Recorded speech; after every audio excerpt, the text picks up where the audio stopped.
شعار عدم الإفلات من العقاب هو شعار يرفعه الحقوقيون بهذا البلد، لأننا نعتبر بأنه ارتكبت انتهاكات جسيمة لحقوق الإنسان في الماضي تستدعي المساءلة، وبالتالي لا يمكن أن نتعامل مع الضحية بعيدا عن مساءلة الجلاد، وبالتالي فهو شعار نعتبره له راهنيته وسنظل نرفعه إلى حين تحقيق هذا المبدأ، وهو مساءلة ومحاسبة كل من كان مسؤولا عن الانتهاكات الجسيمة لحقوق الإنسان في الماضي، والذي يرتكب هذه الانتهاكات الآن والتي من المفترض أن يرتكبها في المستقبل. اليوم قبل غدا محاكمات الجلادة، اليوم قبل غدا. في الوقت اللي حنا كنطالبوا بعدم الإفلات من العقاب كنشوفوا الدولة يعني كتعطي الصفة الضبطية المخابرات المغربيه الدي اس تي اللي هي متورطه في جميع يعني الانتهاكات الجسيمه اللي عرفناها واللي كنعرفوها الان.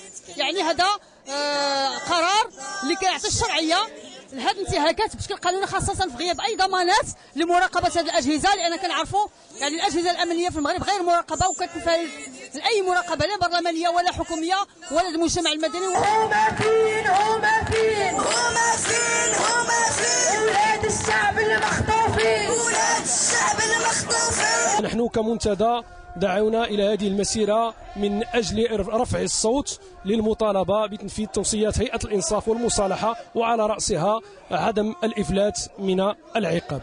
الحرية تكون والحرية تكون والعدالة تكون والعدالة. هذه مسيرة تنظم تحت شعار جميعا من أجل النضال ضد الإفلات من العقاب، وأعتقد أن هذا الشعار يلخص المعركة الحقوقية في المغرب كلها منذ عقود، لا سيما في العقد الأخير حيث رفعت شعارات وقدمت التزامات طي صفحة الماضي. الملاحظ على أرض الواقع عكس الالتزامات أن هناك استمرارية، فالاعتقالات والاختطافات ما تزال متواصلة، التعذيب الممنهج ما يزال متواصل، حرمان الناس من أرزاقهم. ملف المختطفين السبعة الذين تعرضوا للتعذيب في مخافر الفرقة الوطنية للشرطة القضائية بالدار البيضاء، وبرأتهم المحكمة بعد 6 أشهر من الاعتقال التعسفي، ولا زالوا ممنوعون من الالتحاق بعملهم.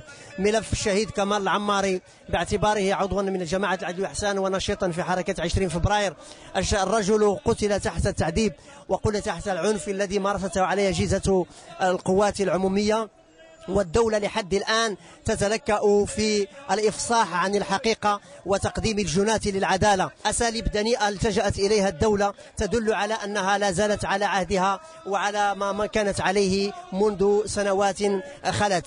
تأتي هذه المسيرة الرمزية في إطار مطالبة الحركة الحقوقية المغربية بضرورة تفعيل توصيات هيئة الإنصاف والمصالحة.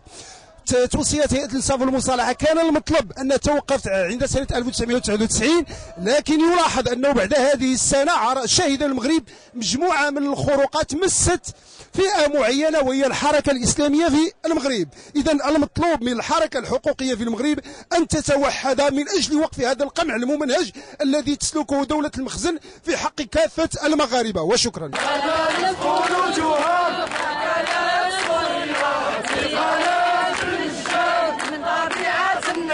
ما معنى الحديث عن الإصلاح وهناك معتقلون وراء القضبان؟ ما معنى الحديث عن الإصلاح ويمنع مواطنون من حقهم في الشغل؟ هل من معنى للإصلاح ونحن نعتمد على أدوات فاسدة؟